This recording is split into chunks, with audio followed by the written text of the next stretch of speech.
Hello everyone, my name is Benjamin. My research project was on why exchanging combustion vehicles for electric vehicles may not be the only answer for Earth's climate crisis. Now, I know this is a complicated topic, and yes, EVs in the long run potentially could help, right? They have less emissions than combustion vehicles, they're quieter, less noise pollution here and there. But what I really wanted you to just hang with me on is just listen to what I have to say, and maybe you'll change your mind a little bit. From what I found from Lu Zhang, it actually found out that they have significantly less range than a combustion vehicle, and it takes hours and hours to charge. Right? That may not seem like an issue, right? You may have the time, you may not travel as much, but what I found was it's not the case with that. I mean, it just depreciates the battery over time, and I found that there isn't really many recycling options for these EV batteries, especially lithium. It's a very hostile battery, and they've been having issues with that recycling them, and that's really one of the smaller issues. Um, what I really want to dive into is why they're worse than combustion vehicles. Now, I say worse, but because you see zero emissions, they can't be worse. But actually, according to a study and evidence gathered through years by Jakowski, Jarecki, Shumska, Zadowski, and Smuda, they found that internal combustion engines and vehicles in general, they have a less 60% less CO2 emissions than electric vehicles in production stages. Now that includes the electronic traction motors, electronic controllers, the batteries themselves. So in essence, EVs produce more CO2 in production than combustion vehicles. And it's not a small margin. 60% is a very significant number. I mean, you're talking millions of tons of CO2 in the atmosphere. And in fact, according again by Jakowski, Jarecki, Shumska, Jadowski, and Shmuda,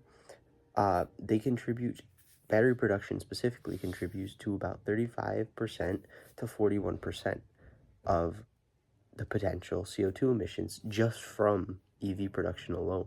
That's just for EVs. So that is, again, thousands, if not millions of tons of CO2 released into the atmosphere. So my point with that is really you got to start to look at how they're made and really address that to the current climate crisis. How is producing something that takes thousands of tons, if not millions of tons, of CO2 to produce help the Earth climate crisis? You know, and now an often overlooked but very significant contributor to CO2 emissions in today's world is actually the methods they use to obtain the lithium batteries. Now, they use this through mining, specifically lithium mines. They use a process called brine mining. And according to Zhang, it's mined through a process, like I said, called brine mining. And this uses local liquid to drain the mines, and it draws out the lithium, and then they go in and extract that. But the problem with that is lithium gets in the water sources around, and that pollutes all the water and drinking sources for everyone around. Everybody from even thousands of miles away, they'll have issues with that. Even animals too, and that alone is bad. But thinking about the diesel trucks that operate in those mines that normally would not be operated, that are enormous, those themselves release thousands of tons of CO2. So again, it's really what I want you to look into, is that the CO2 production, the emissions from the production, it's significant. And another problem with that, replacing EVs with combustion vehicles to solve the problem, is the infrastructure. We don't have the infrastructure to support every car on the road being EV. And according to Pistola, in 2010, he found that constraining the charging of EVs will require a large investment in electric grid infrastructure and will significantly increase the electric utility. But the problem with that is it increases the electric utility for something that's already pushing past its limit, and that's going to cause problems down the road and millions of dollars. But here's another interesting fact I found. According to Lou in 2023, power generations, specifically generators and major power plants, produced about 40% of national CO2 levels emissions in China. That's a significant number. That's billions and billions of tons. And that is really what I want to harp on to, is the fact that these EVs really may not be the only, like, they're not the only answer to the crisis that we have on Earth right now. In fact, there are so many better options. Now, specifically not EVs are the problem. It's the power to supply the EVs. So it's looking beyond what EVs will do, but also looking at the now. What do we need now?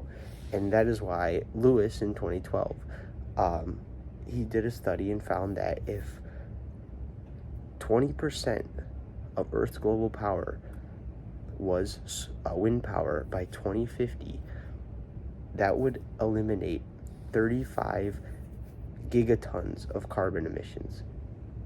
For a society today that produces 36 gigatons a year of carbon emissions, that's significant, right? But that's almost a whole year's worth of carbon emissions eliminated just from having wind power.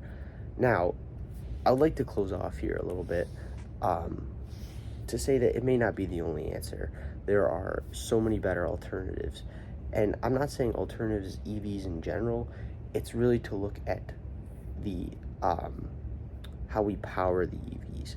The EVs themselves, you have to cost a little bit. You have to give a little bit to get a little bit. So the carbon emissions will be made from making EVs. In the long run, electric vehicles will be good. They will help the Earth tremendously. But until that happens, it's important to build our infrastructure on green energy, to power the EVs with green energy, so that they truly are green, and the only carbon you're giving up is producing the EVs. And ultimately, that would help the Earth climate crisis tremendously, and that was what I found in my research. Thank you for listening.